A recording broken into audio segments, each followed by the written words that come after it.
Peace, everyone. So today I'm going to be going over the top 9 emergencies that can occur for mother and baby. One of the best things that you can do while being pregnant is to arm yourself with knowledge on the things revolving around anatomy, fetal development, labor, breastfeeding, medications and procedures used during and before labor and birth, and much more.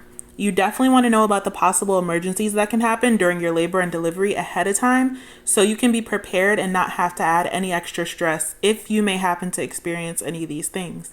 You also want to know how they can be resolved to see if it's something that you or your support person can help rectify. If you're having a home birth or a completely unassisted birth, then you absolutely want to look into these things before the big day comes. Okay, so let's get into it. So first, we have bleeding during labor. So you know that blood loss is normal during labor, and you should know how much is too much. Small amounts of blood loss, like menstrual flow, are normal, but if you're seeing large flows gushing out, then this often indicates a problem. The normal amount of blood loss from a vaginal delivery is about 50 milliliters, but of course you're not going to sit there and measure all the blood being lost at this time. So one of the things to look out other than large flows of blood are low blood pressure, dizziness, rapid heart rate, weakness, lightheadedness, and extreme fatigue. One of the causes for excessive blood loss is the birthing mother's uterus not contracting after birth, and it remains loose. So now the blood vessels that were opened once the placenta detached remain open, and that's causing her to continue to bleed. This is known as uterine atony. Uterine atony is the most cause for excessive bleeding after birth, but there are some other causes as well. It could be the vagina or the cervix was torn during delivery. She may have had a episiotomy and the cut stretched out too far. She could have a bleeding disorder that can interfere with clotting, endometriosis, fibroids.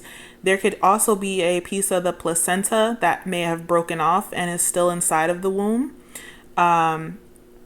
Or it could be a inverted or a ruptured uterus. So the best remedy for excessive bleeding is to massage the womb to get it to start contracting and to help the bleeding stop. Breastfeeding will also help with the womb contracting directly after birth. If there's a piece of the placenta that's still in the womb, then you want to massage the womb and make sure that you're looking out for that piece to come out so you know that you're in the clear. If you are having a home birth and you've been massaging the womb and see no changes within about 10 to 15 minutes, then it's time to seek medical help. In this case, it could most likely be that the birthing mother will be given drugs to help her uterus contract, IV fluids, or may even need a blood transfusion. So the next thing you want to look out for is a cord prolapse. This would be when the umbilical cord comes down either before the baby or alongside of the baby. It's very rare, but it's something that shouldn't be taken lightly. The most common cause of a cord prolapse is due to a premature rupture of the membranes. Other causes can be excessive amniotic fluid, more than one baby, such as like twins or triplets, a preterm labor, or a breech baby. If the baby's cord is prolapsed, you can attempt to remedy the situation by trying to change positions, but the best decision would be to seek medical attention. I personally wouldn't mess around with a cord prolapse just because there's a risk of the baby putting the weight on the cord and possibly cutting off the oxygen supply. This can, of course, result in a stillbirth, and we want to avoid this at all costs. Most of the time, a prolapse cord is dealt with by having an emergency C-section or a rapid delivery. A prolapse cord can be hard to avoid, but again, it's very rarely seen. It's only seen in about 1 in 300 births. Okay, so next we have a breech baby. So contrary to what you may have heard, a baby can absolutely be born breech. If you're in your 3rd trimester and you've been told that you have a breech baby, then there's no need to worry. Your baby can still come out head first or even be born safely as a breech. Once you find out you have a breech baby or have an idea that your baby may be breech, there are some helpful positions that you can do to encourage your baby to turn. So the first position, forgive me, I'm not familiar with the name, but I know it's an inversion. I'll describe it and then show you a little video of how you can do the position. Okay, so while kneeling at the edge of your couch, you want to slowly go down head first towards the floor. A word of caution: if you have a support person, please use them during this position. You can place your hands on the edge of your chair first and then slowly lower them to the floor. Bring your forearms to the floor and rest your head on your hands. Bring your knees close to the edge of the chair, but not to where you feel unstable. While you're leaning forwards, you can take a few deep breaths and then slowly rise back up to your hands and push yourself back up. This position is helpful if you do it at least once a day. Another way to help get the baby to turn is using a birth cloth known as a rebozo. This has to be done with a birthing partner. So while the birthing mother is on her hands and knees or leaning over a birth ball, the rebozo is placed under her, covering her belly. Once the rebozo is placed, the birthing partner is going to grab each end and then give her a little wiggle from side to side just to get the baby to move. You can do this twice a day and it'll encourage the baby to move into a more favorable position. You can even play music towards the bottom of your womb to encourage your baby to come head down, or even use a hot and cold pack, a cold one at the top where the baby's head is, and then a warm one down at the bottom of your womb. You should also be aware that there's not just one type of breech position, there's at least 4. So the first would be a frank breech, which is a baby coming out butt first with its legs straight up near its head. A footling breech, where either one or both feet are pointed downwards and they'll be born first. The next would be a transverse lie, where the baby is lying horizontally and the shoulder will be born first. And lastly would be the one that people are most familiar with, which is a complete breech. The baby's just coming out butt first with both legs folded up under them. There's no telling what causes a baby to be born breech, but the good thing is that you have options when birthing. You can always attempt to turn your baby and attempt to vaginally deliver a breech baby. Or if you feel more comfortable with a C-section, you can always plan a C-section. Some of the complications that have been seen with breech deliveries are possible dislocated or broken arms or legs, possible umbilical cord problems, with it being twisted during delivery as well. So overall, breech is possible. There are things that you can do to encourage your baby to move. And if it's still breech during labor, then you can choose to deliver breech.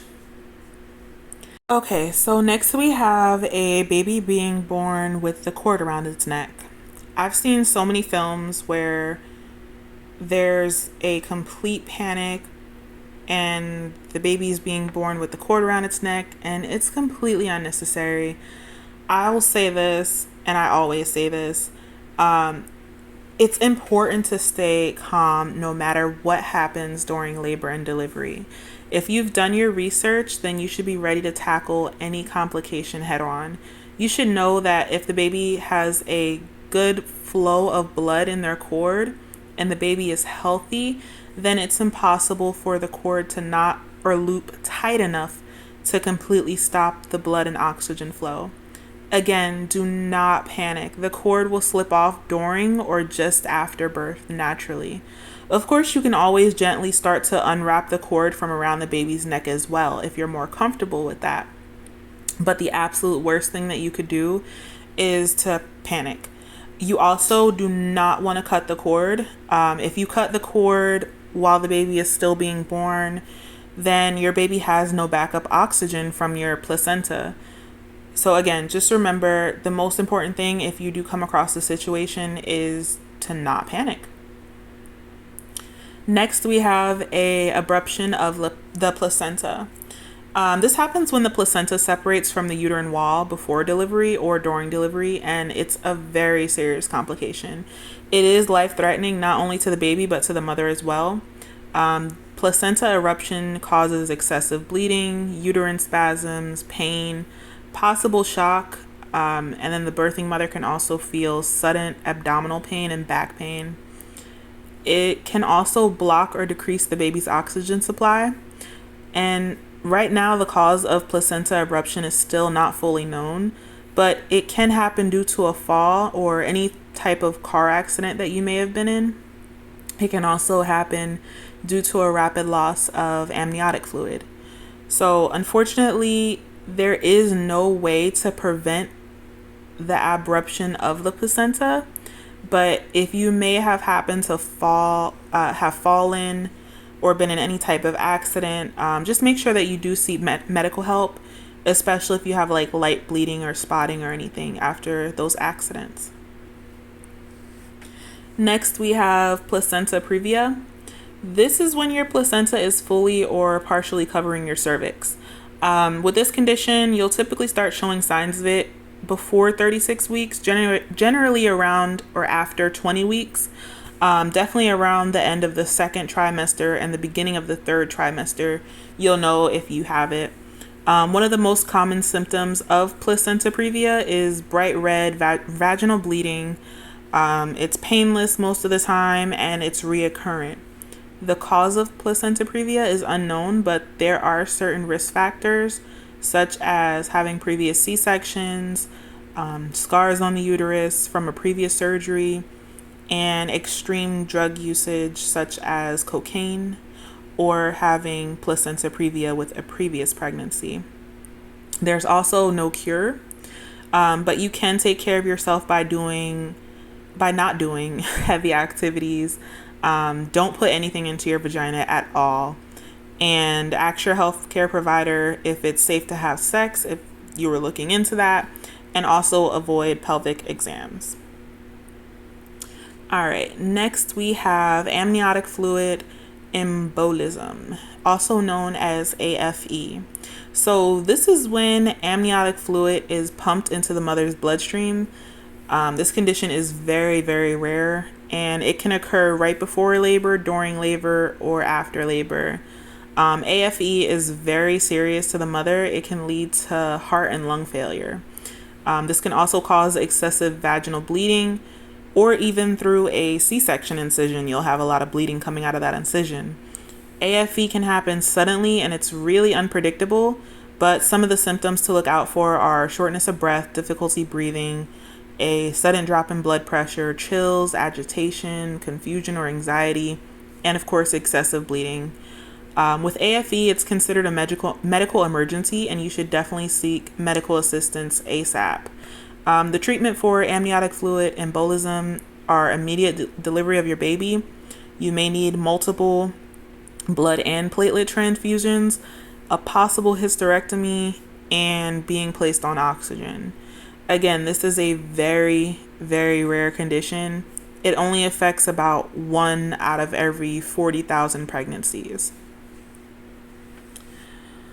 Okay, next we have baby is slow to breathe. So I've said it before, I'm gonna say it again, stay calm. If you're having a home birth or an unassisted birth and your baby is slow to respond or appears to be unresponsive, try stimulating your baby by rubbing its back, its legs, its feet. Make sure that the airway is also not blocked. You could try suctioning out the baby's mouth and nose. Also, talk to your baby. Let them know that you're there and waiting for them. So you can suction out the airway by using a bulb suctioner, or you can even do it with your mouth. Do not hold the baby upside down or smack the baby for a response. Not only is this dangerous, but it creates trauma in the birthing experience for your baby where things could have been dealt with smoother. The longer that the baby is unresponsive, the more cause there is for worry. If stimulating, clearing the airways, and talking to your baby is not working, then seek medical intervention quickly. So I have a clip from a beautiful twin birth video where the baby was breech and unresponsive, and the doula was able to handle the situation perfectly. So I'm going to play that really quick. There you go. Me. You're a soldier, babe. One more push. There you go. One more.